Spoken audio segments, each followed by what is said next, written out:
안녕하세요. 전 최근 이혼을 하고 마음의 안정을 찾아가고 있는 30대 여성입니다. 가끔씩 이런 사연을 볼 때마다 사연의 주인공분들이 참 기구한 인생이라고 생각을 해왔습니다. 그런데 저에게도 그와 비슷한 일이 생기게 됐네요. 물론 제가 직접적으로 피해를 보고 큰 일을 당한 건 아니지만 만약 시간이 좀 더 지나고 상황만 갖춰졌더라면 저 역시 피해자가 될 수 있었던 상황이라 많은 충격을 받게 됐어요. 솔직히 모든 일이 끝난 지금도 그날의 일이 또 그 전에 있었던 생활들이 모두 현실이 맞나 싶을 정도로 저에게는 쉽게 믿겨지지 않는 일들이었습니다. 오늘 그 충격적인 일들에 대해 말씀해 드리려고 해요. 저에게 어떠한 일들이 있었는지 오늘 이 자리에서 모두 이야기해 보겠습니다. 전 몸에 장애를 가지고 계시는 부모님 밑에서 자랐습니다. 두 분 모두 장애의 정도가 아주 심하신 편은 아니었지만 그럼에도 어쩔 수 없이 사회의 차별을 받으실 수밖에 없으셨죠. 전 어린 시절부터 그런 잔인한 사회의 이면을 직접 봐와서 그런지 어렸을 때부터 미래에 대한 생각이 확고했어요. 어렵고 소외된 사람들에게 더 나은 사회를 만들어줄 수 있는 사람이 되고자 꿈을 꿨던 거죠. 학창 시절을 보내며 막연하게 어려운 사람들을 도와주겠다는 꿈은 사회복지사라는 꿈으로 구체화가 됐습니다. 수능 시험을 치른 이후 대학을 경상도에 있는 국립대학에 가게 되며 그곳에서 자리를 잡게 됐죠. 대학을 졸업 후 직장을 같은 지역에서 다니게 됐고 그러다 남자친구를 만나게 됐습니다. 남자친구는 그곳에서 나고 자란 사람이었어요. 또 저와 같은 꿈을 꾸고 있는 사회복지사였죠. 모든 직장인들이 주말에는 아무것도 안 하고 쉬고 싶겠지만 사회복지사들의 경우 더더욱 쉬고만 싶어 했어요. 직업 특성상 혼자서 행정, 사례, 상담, 거기다 취약계층 돌봄까지 해야 하다 보니 주말에는 보통 곤죽이 되어 집에서 쉬기만 해도 부족했던 거죠. 그런데 남자친구는 저처럼 주말에도 봉사활동을 다니는 사람이었어요. 그러다 보니 자연스럽게 서로를 알아가는 대화도 자주 하게 됐고 친하게 지내게 되며 연애까지 하게 됐죠. 사랑하는 사람이 나와 같은 꿈을 꾸고 있다는 건 정말 든든한 일이었습니다. 우리는 서로의 꿈과 앞으로의 비전을 이야기하며 대화가 끊길 날이 없었죠. 그러다 보니 남자친구가 저와 같은 꿈을 꾸게 된 이유가 궁금했어요. 그래서 그 이유를 물어보게 됐는데 생각지도 못한 이야기를 듣게 됐죠. 남자친구가 공개 입양이 된 아이라는 걸 알게 된 겁니다. 친부모님께 버림을 받았던 남자친구는 고아원에서 자라오다 초등학생 때 지금의 양부모님들에게 입양이 됐다고 해요. 그러다 보니 저처럼 실질적인 도움이 필요한 부분에 대해서 잘 느끼고 있었고 자신이 이러한 시스템에 도움이 될 수 있는 사람이 되고 싶다고 말을 했죠. 지금은 더 바랄 것 없이 너무나도 행복한 인생을 살고 있지만 과거 고아원에서 지낼 때 너무 많은 고생과 차별을 받아왔다고 합니다.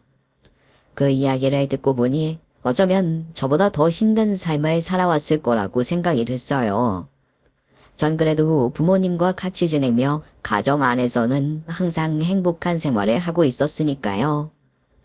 남자친구의 몰랐던 면을 알게 되면서 더 많은 애정을 가지게 됐습니다. 그리고 더 잘해주고 싶었죠. 제가 잘해주는 만큼 남자친구 역시 저에게 많은 애정을 줬고 우리는 오랜 연애를 할 수 있었어요. 아무래도 연애가 오래되다 보니 서로의 가족들과도 자주 마주칠 일이 생겼고 같이 있는 자리를 종종 가지게 됐습니다. 그래서 남자친구 부모님께서 얼마나 좋으신 분들인지 알 수 있었죠. 입양이라는 쉽지 않은 선택을 하셨던 분들만큼 남자친구의 부모님께서는 정말 인품이 좋으신 분들이셨어요. 멀리 타지 생활을 한다며 저에게 항상 신경을 많이 써주셨고 저를 딸처럼 대해주셨죠. 그렇게 자주 남자친구의 부모님과 자리를 심심치 않게 가지는 것과 달리 남자친구의 남동생과는 단 한 번도 마주칠 수 없었습니다. 사실 이 점이 가장 궁금했는데 무슨 남다른 사연이 있을 것 같아서 항상 머뭇거려 왔어요. 그러다 남자친구와 결혼 이야기를 나누게 되고 구체화가 되면서 이를 물어보게 됐죠. 그런데 나 궁금한 거 하나만 물어봐도 돼? 동생이란 사이가 도대체 어떤 거야? 아버님, 어머님 보면 엄청 화목한 집안 분위기일 것 같은데 지금까지 동생분을 한 번도 본 적이 없어서 항상 궁금했거든. 가족들 모임에도 잘 안 나오는 것 같고 혹시 내가 있을 때만 안 나오는 건가? 내가 불편해서? 아, 그게 아니고 걔가 내를 좀 싫어한다. 지연이 너 때문에 아니라 내 때문에 안 나오는 기다. 왜? 싸우기라도 한 거야?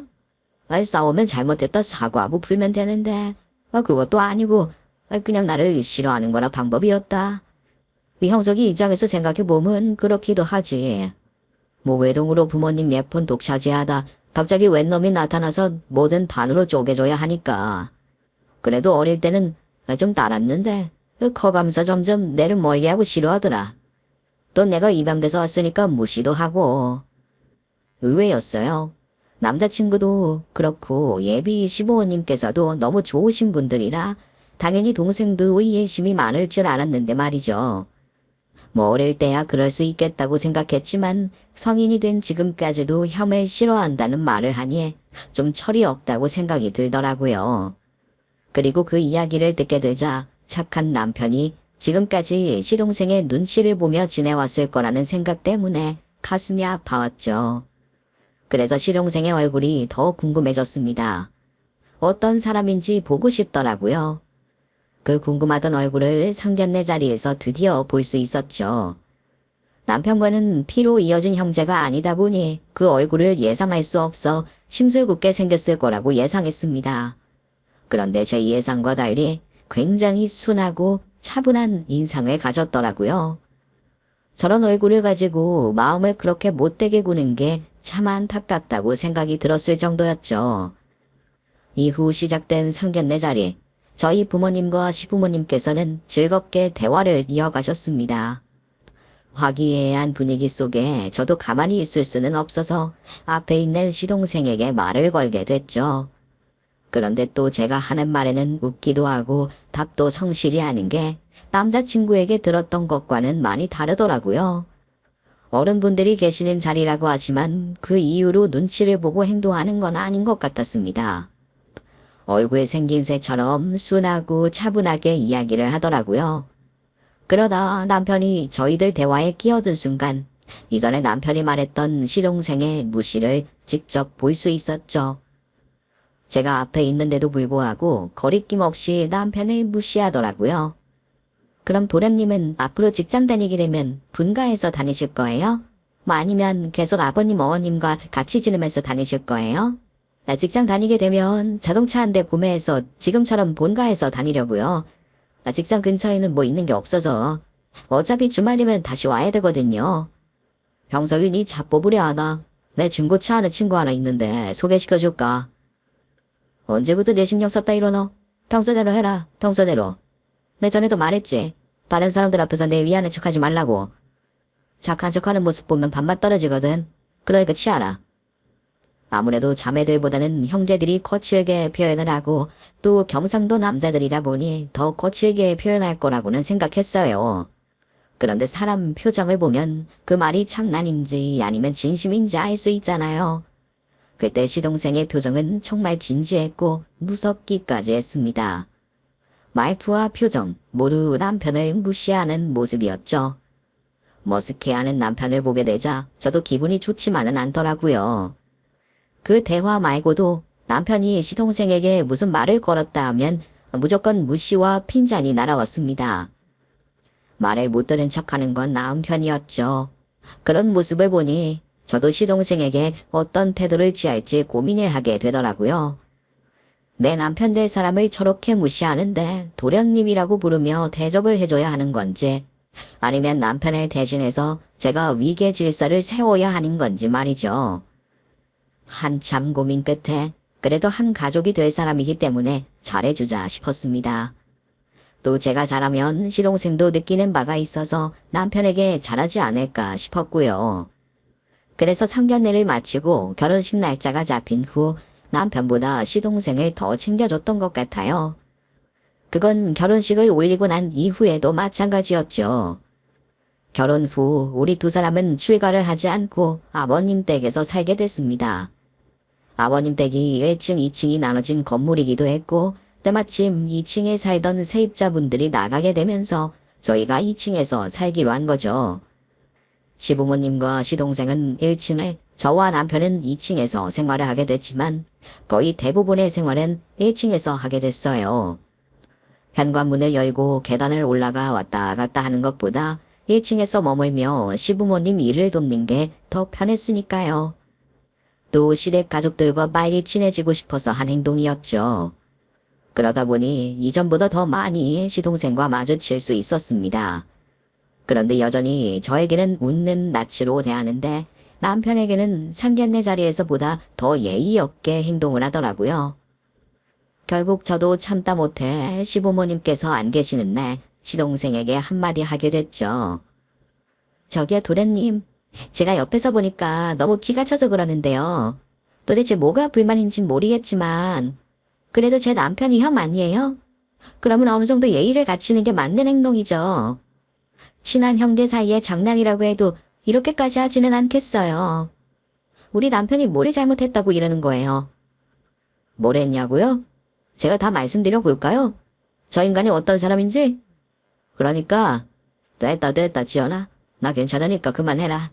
아버지 어머니 언제 오실지도 모르는데 큰소리 난 거 아시면 어쩌려고. 형사 내 미안하다. 다 내가 모자라서 생기는 일이니까 니도 그만해라.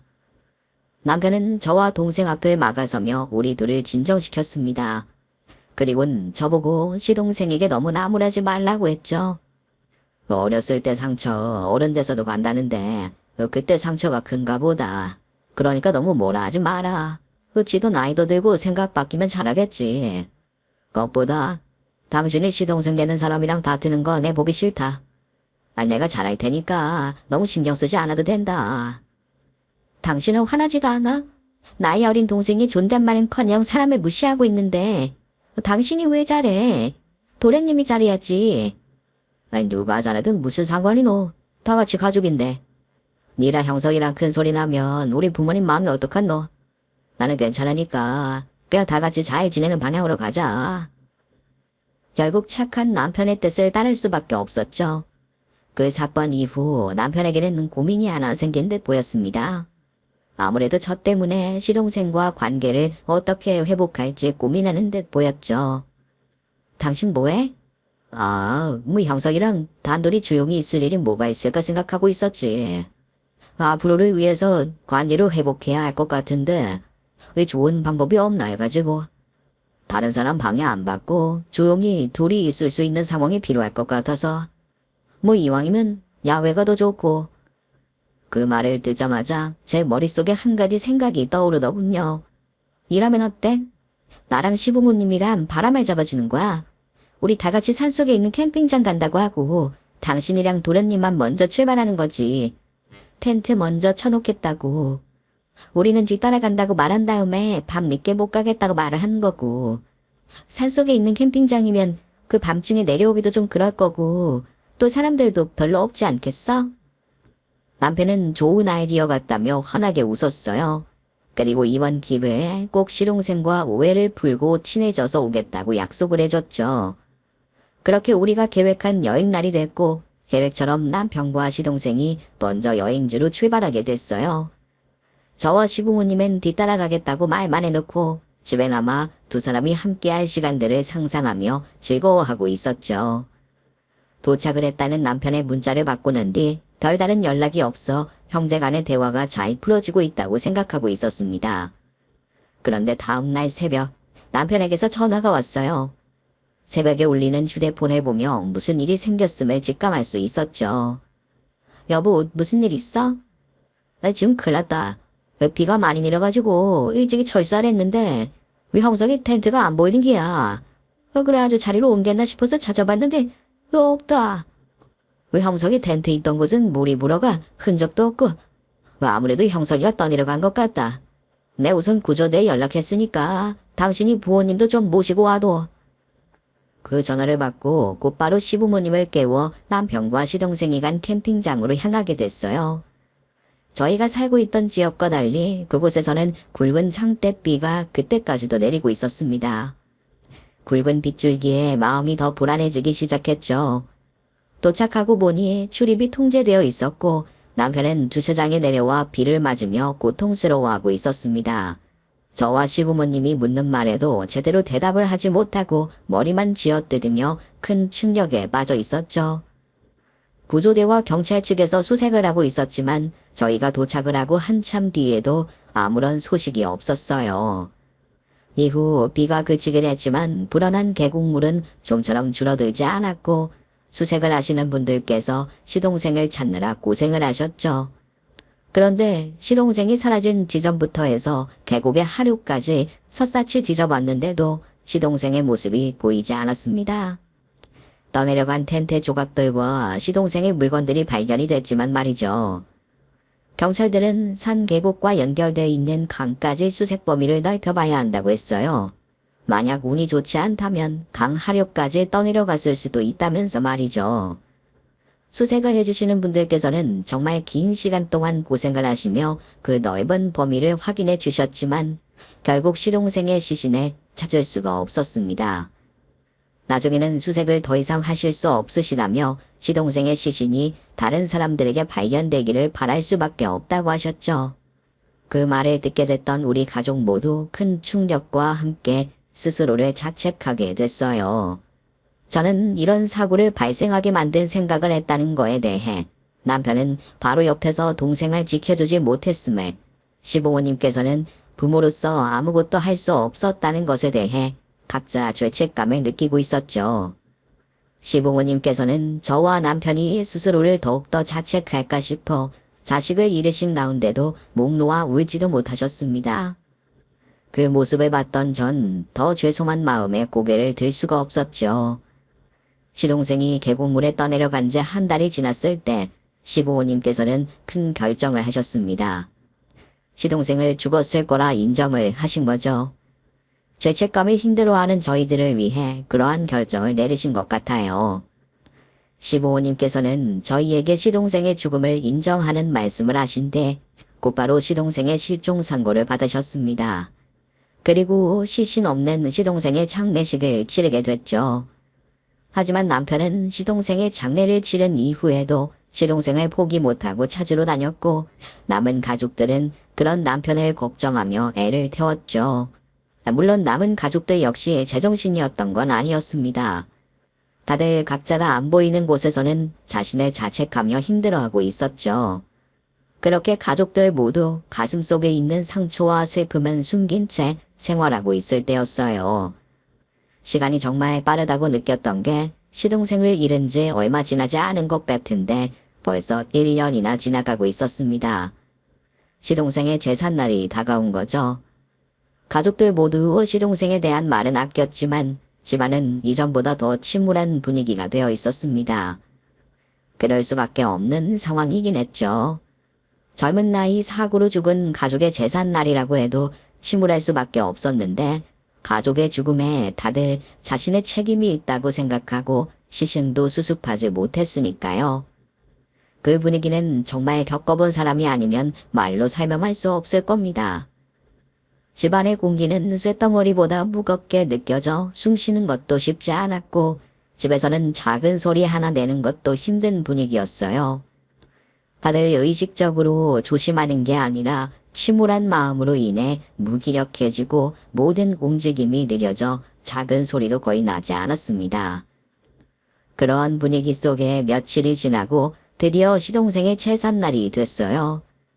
다들 말 한마디도 꺼내지 않는 분위기 속에서 시동생의 제사를 치르고 있었죠. 어느덧 제사의 순서는 막바지에 이르렀고 마지막으로 길게 절을 올리고 있었습니다. 그때 제사를 지내로 열어놓은 현관문 쪽에서 인기척이 들려왔어요. 늦은 시각 누가 찾아왔을까 싶었죠. 제사를 지내고 있던 중이라 제가 다른 가족들 대신에 제사에 방해가 되지 않도록 조심스럽게 현관으로 나가 확인을 하게 됐어요. 그런데 현관문 앞에 있는 남자를 보고 너무 놀라 소리를 지르며 그 자리에서 주저앉아 버리게 됐죠. 현관문으로 걸어 들어오고 있는 남자는 다름 아닌 죽은 시동생이었어요.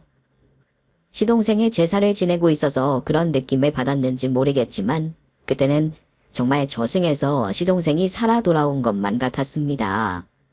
꼭 귀신을 보는 듯한 느낌을 받았어요. 그래서 반가움보다는 놀라움과 함께 공포스러웠습니다. 시동생은 사지가 멀쩡했고 사고를 당하기 전과 같은 모습을 하고 있었습니다. 무슨 고생을 했는지 얼굴이 조금 상하고 수염이 거뭇거뭇한 걸 제외하곤 말이죠. 제가 집으로 걸어 들어오는 시동생을 보고 놀라 나자빠지자 가족들 모두 지내고 있던 제사를 멈추고 현관을 향해 달려왔습니다. 너 무슨 일이고? 뭘 봤길래 얼굴이 이리 참득해? 지영이 괜찮나? 와 이런데? 도련님이. 제가 집 안으로 들어오고 있는 도련님을 가리키자 가족들 모두 제 손가락이 가리키는 곳으로 향했고 이내 걸어 들어오고 있는 시동생을 보게 됐습니다. 그러자 어머님께서 저와 같이 제자리에 주저앉으셨죠. 아버님 역시 지금 이 상황이 어떻게 된 일인지 빠르게 생각을 하시고 계시는 것 같았어요. 얼어붙으신 채 말이죠. 남편 역시 놀란 건 마찬가지였지만 우리 아는 좀 다른 모습이었습니다. 놀라고 무서워하기보다는 당황스러워한다고 해야 할까요? 하여튼 저를 포함해 다른 가족들처럼 엄청나게 놀란 모습은 아니었죠. 형수가, 네 형석이 맞지? 니 그였나? 니 살아있었나? 뭐 한다고 지금까지 연락이 없었노? 우리가 얼마나 찾아다닌지 아나? 그런데 제 발로 찾아온 시동생의 분위기가 좀 이상했습니다. 남편과 떠난 여행에서 사고를 당하고 1년 만에 가족들을 보는 것 치고는 상당히 매서운 눈빛을 하고 있었죠. 남편이 자신의 반기는 말에도 시동생은 별 반응이 없었어요. 말을 건 남편을 노려보고 있을 뿐이었죠. 눈앞에 있는 시동생이 헛것이 아니라는 걸 아시게 된 시부모님께서는 시동생을 안고서 눈물을 흘리셨습니다. 저 역시 주저앉은 채로 시동생이 무사한 것에 감사해하며 울음을 터뜨렸죠. 평소 무뚝뚝하신 아버님께서도 시동생 안고 눈물을 흘리시는 가운데 딱 2명만 눈물을 흘리지 않은 채 서 있었습니다. 남편을 노려보고 있는 시동생과 어쩔 줄 몰라 하는 남편이었죠. 와, 진짜 대단하대. 나 같으면 절대 나한테 괜찮냐고 못 물어봤을 낀데. 하기야. 그러니까 날 죽일 생각했겠지. 정정철 씨, 당신 이제 가면 벗을 때입니다. 내가 다 알아냈어요. 알 수 없는 말을 하는 시동생의 말이 끝나기 무섭게 여여 있던 문으로 시동생 말고도 다른 사람들이 순식간에 들이닥쳤습니다. 그리고 남편을 붙잡았죠. 너무 갑작스럽게 벌어진 일이라 가족들 모두 경황이 없어 넋을 놓고 있던 상황에 형사 입에서 믿을 수 없는 말이 나왔습니다. 정정초 씨, 당신의 정영석 씨 살인 미수 및 보험 사기죄로 긴급 체포합니다. 이어서 형사 입에서는 미란다 원칙이 흘러나왔고 남편의 손목에 수갑이 채워진 다음 수건으로 가려지고 있었습니다. 그 말은즉 남편이 시동생을 죽이려고 했다는 말이었어요. 그 말을 듣자마자 무엇인가 잘못됐다고 생각했습니다. 다른 사람도 아니고 남편이 그런 끔찍한 일을 할 사람이 아니었죠. 시동생의 죽음을 자신의 탓이라고 생각하며 최근까지도 사고가 난 지점을 찾아가 시신을 찾을 만한 단서를 수색해보던 사람이었어요. 꼭 시동생과 관련이 된 일이 아니라도 제가 평소 알던 남편이라면 절대 그런 생각조차 품을 사람이 아니었습니다. 당하면 당했지 누구에게 해코지를 할 사람이 절대 아니었죠. 시부모님께서도 저와 같은 생각이셨습니다. 절대 첫째 아들이 그럴 거라고 생각하지 않으셨죠. 저와 시부모님은 남편의 체포에 가려는 형사님들을 붙잡으며 무엇인가 잘못됐다고 말했어요. 형사님, 오해가 있는 것 같아요. 저희 남편 절대 그럴 사람 아닙니다. 무슨 살인미수를 저질러요. 미운 사람 때리지도 못하는 사람인데. 우선 이 손 놓고 다시 한번 알아보세요. 이거 뭔가가 잘못된 거예요. 맞습니다, 형사님. 우리 정철이가 절대 그럴 애가 아닙니다. 야가 덩치만 이렇지 얼마나 수영하다고요. 제가 봤을 때는 다른 사람이 누명을 씌운 것 같습니다. 아니면 왜 도대체 야가 지 형을 오해한 것 같고요. 이 형사님, 야, 한 번만 다시 알아봐 주이소. 형사님들을 붙잡으며 말리고 있던 도중 시동생이 저와 시부모님을 떼어놓고는 지금 우리가 듣게 된 내용이 모두 사실이라고 했습니다. 그러면서 지금까지 자신이 1년 동안 그 증거를 찾기 위해 우리들 앞에도 나타나지 않고 있었다고 말했죠. 우리 가족 모두 다 속은 겁니다.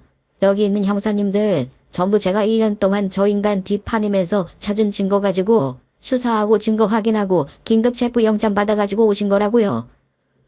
아버지 어머니 그리고 형수님까지 지금 이 상황 믿기 힘드시겠지만 제가 다 말씀드리겠습니다.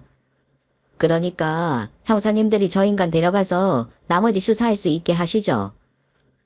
그 말을 듣게 된 저와 시부모님은 발만 동동 구른 채 남편이 경찰차를 타고 체포되어 가는 걸 지켜봐야 했습니다. 그렇게 경찰차가 저희들 시야에서 사라지고 난 이후 시동생에게 그날 있었던 일과 함께 지금까지 자신이 밝혀낸 증거와 사실들을 들을 수 있었죠. 우선 사건의 그날은 저와 시부모님이 남편에게 들었던 내용과 전혀 달랐습니다. 캠핑장에 도착해서 남편에게 저희가 못 오게 됐다는 말을 듣게 됐던 시동생은 남편의 말과 달리 별다른 반응을 하지 않았다고 했어요.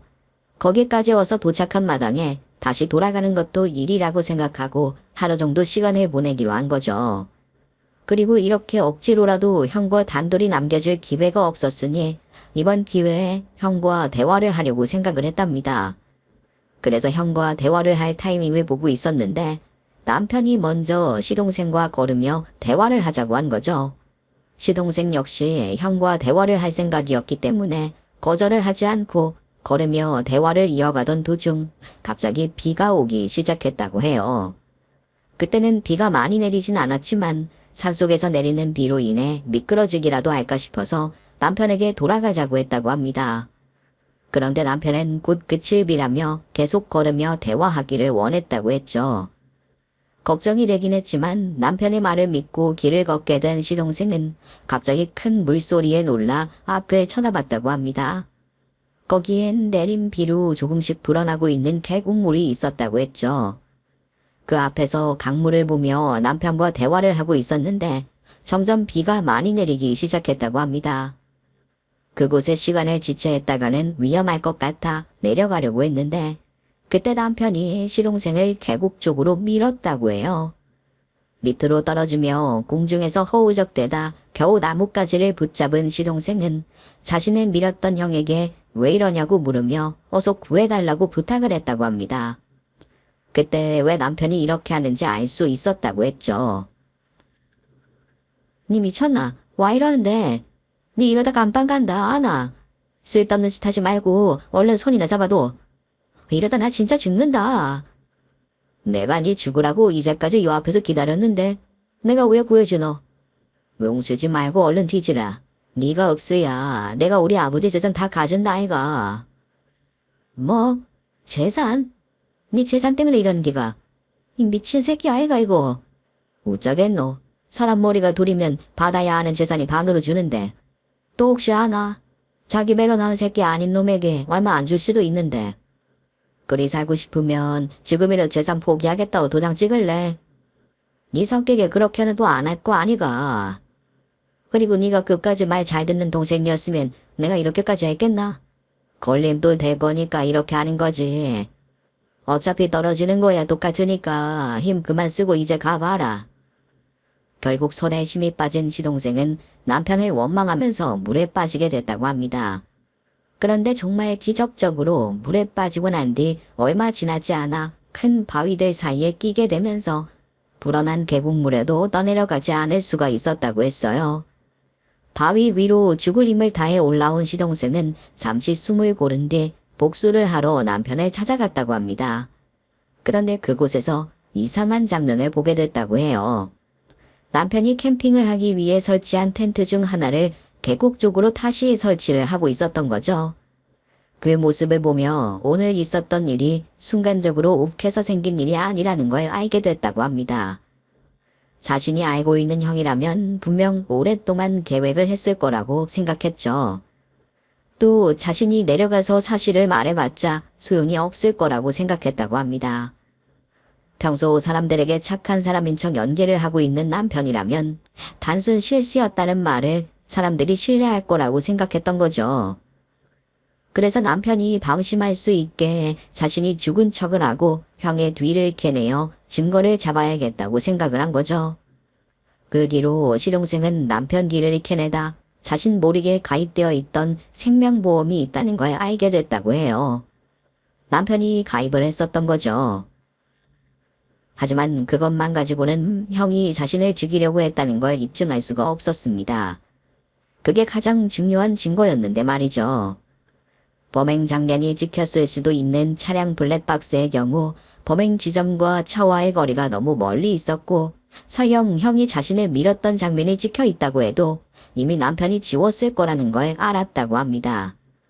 그러다 보니 어떻게 남편의 범행 사실을 밝혀내야 할지 깜깜했다고 해요. 너무 갑자기 벌어진 일이라 녹음 내용도 없었기 때문에 답답했다고 했죠.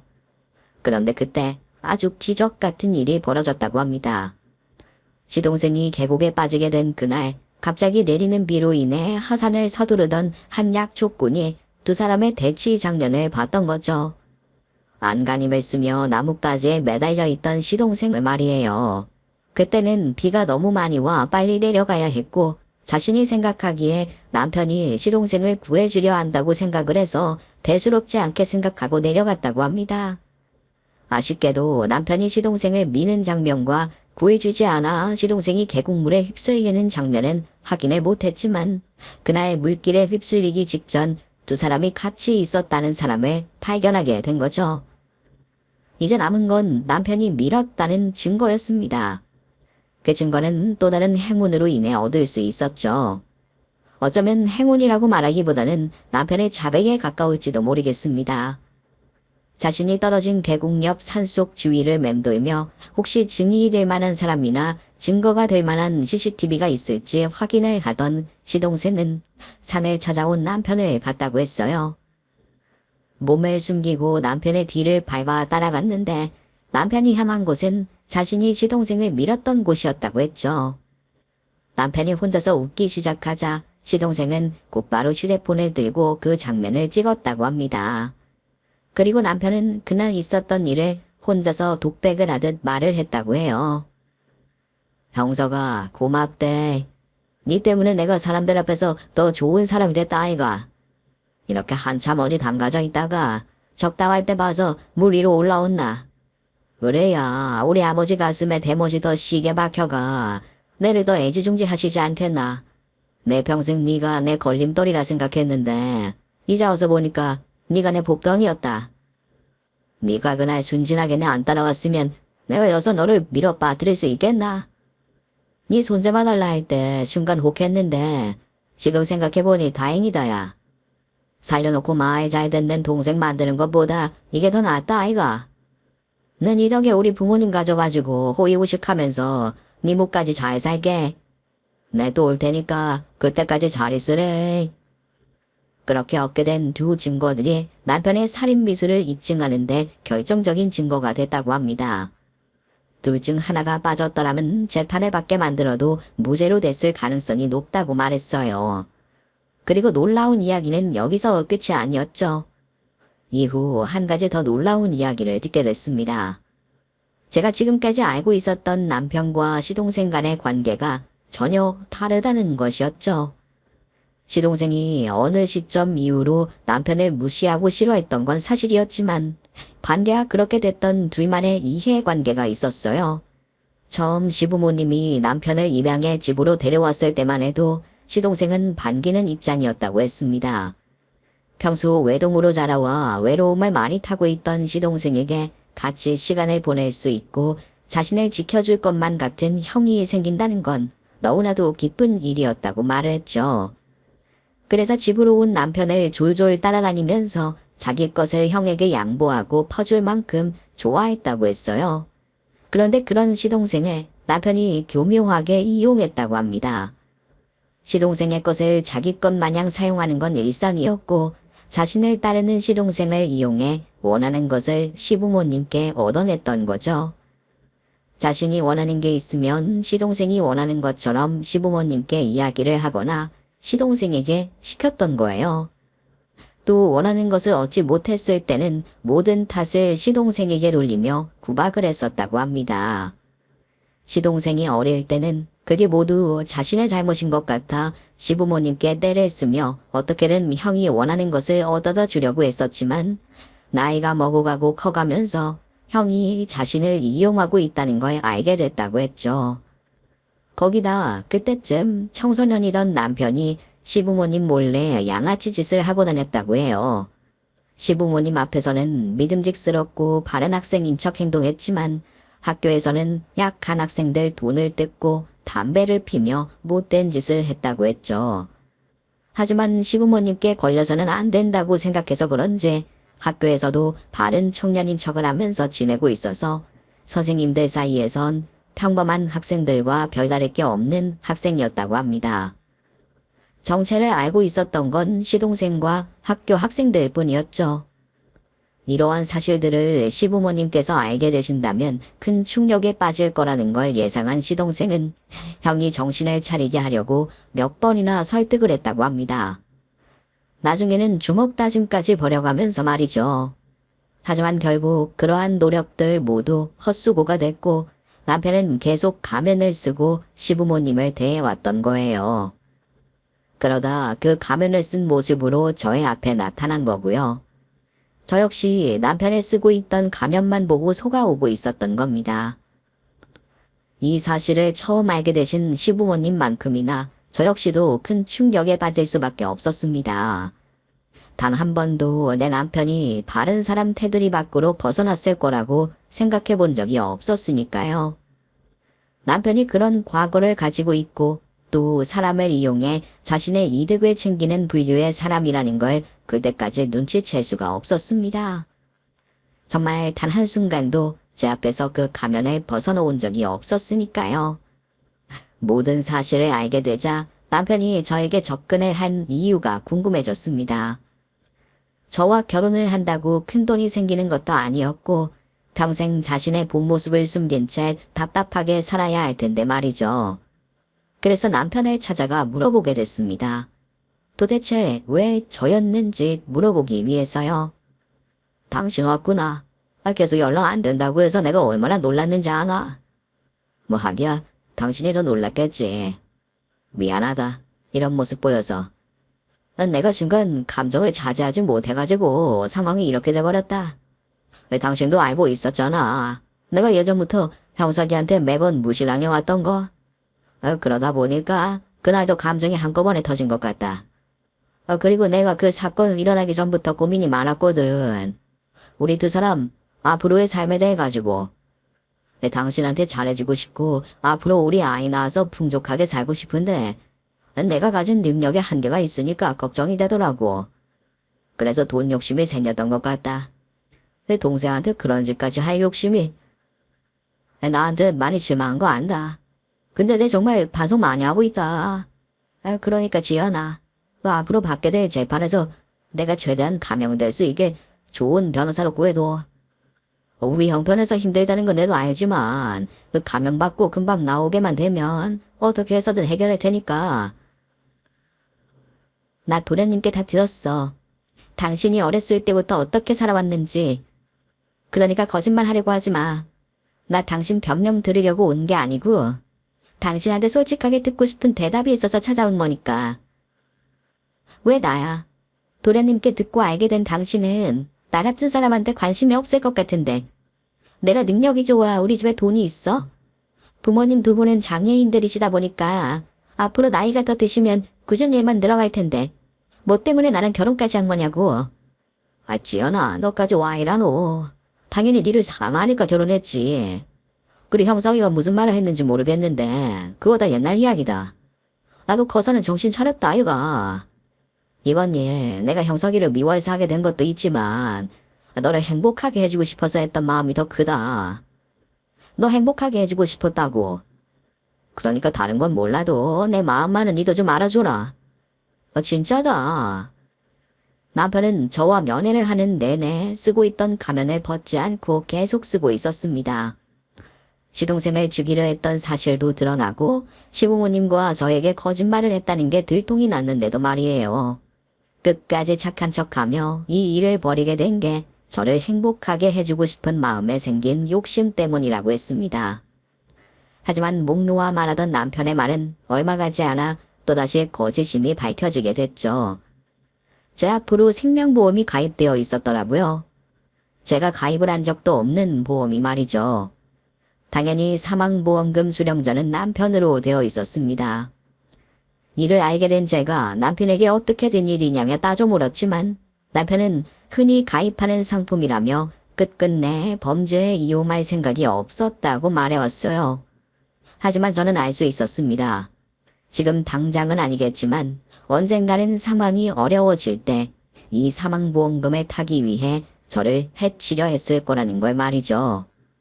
그 이야기가 딱 들어맞았어요. 장애를 가지고 계시는 부모님은 저의 죽음을 조사하기에는 너무 어려운 점이 많았으니 남편 입장에서는 제가 자신의 인생의 보험으로 들기에 딱 좋은 대상이었을 겁니다. 그 이유 하나로 남편이 아무것도 없는 저와 사랑에 빠지고 결혼까지 한 게 설명이 되더라고요. 하지만 남편은 끝까지 부인했습니다. 아이 오해다 지연아. 내가 니한테 어째 그러노? 지금 내 상황이 이렇게 돼갖고 네가 오해하는 거다. 네 행복하게 해주려고 함석이까지 죽일라 했는데 내가 니한테 와 그러겠노? 당신이 무슨 말을 하든 거짓말이라는 거 알아. 거짓말 듣자고 여기 온 거 아니야. 이혼 소송할 거라는 거 알려주려고 왔어. 서면으로 알릴 수 있겠지만 꼭 얼굴 보면서 말해주고 싶었거든. 그 착한 척하는 얼굴 어디까지 버틸 수 있는지 궁금해서 직접 확인하려고 찾아왔어. 당신 같은 쓰레기와 엮이게 된 거 정말 후회해. 그래서 이혼하는 거고. 당신 죄에 한 톨이라도 더 털기 위해서 도련님 최대한 도와드릴 거야. 실력 있는 변호사, 당신이 알아서 잘 구해봐. 살인미수뿐만 아니라 사문서 위조, 이혼소송까지 추가로 받아야 할 테니까. 당신이 가면 쓰고 연기하면서 착한 척했다는 건 당신 주변 사람들한테도 내가 이미 말해놨어. 그래서 그 사람들한테도 무슨 부탁을 해도 소용없을 거야. 그럼 이제 소송 때나 보겠네? 교도소에서 얼마나 썩게 될진 모르겠지만 최대한 오래 잘 썩어 있어. 당신 같은 사람 사회에 나와봤자 사람들한테 피해만 줄 테니까.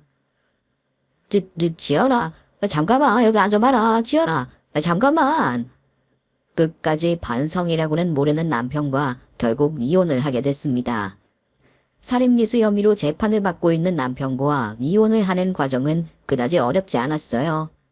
그것보다 저를 딸처럼 생각해 주시고 잘해 주셨던 시부모님께 이혼을 말씀드리는데 힘이 들었죠. 제가 잘못한 건 없었지만 두 분께 좋지 못한 일을 설명드린다는 게 마음이 무거워지더라고요.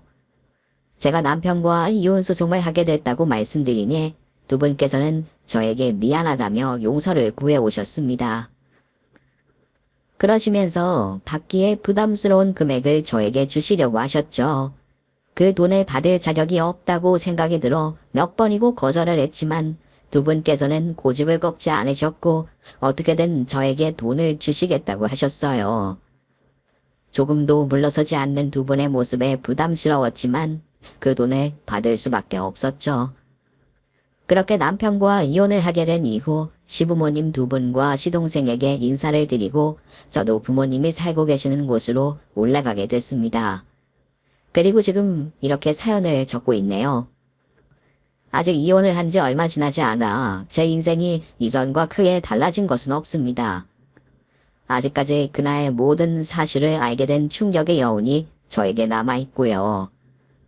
우선은 별다른 생각 없이 지내고 있어요.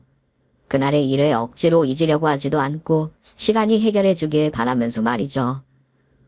너무 성급히 움직이다 다시 또 큰 일을 겪을 것 같아 천천히 회복된 이후의 삶에 대해 계획을 세워나가고 있습니다. 그 전까지는 저희 부모님과 많은 곳을 돌아다니며 추억을 쌓아 놓으려고 하고요. 그럼 전 이만 글을 마무리하고 다음 사연자분들의 글을 기다리도록 하겠습니다. 읽어주셔서 감사하고 늦었지만 다들 새해 복 많이 받으시길 바라겠습니다.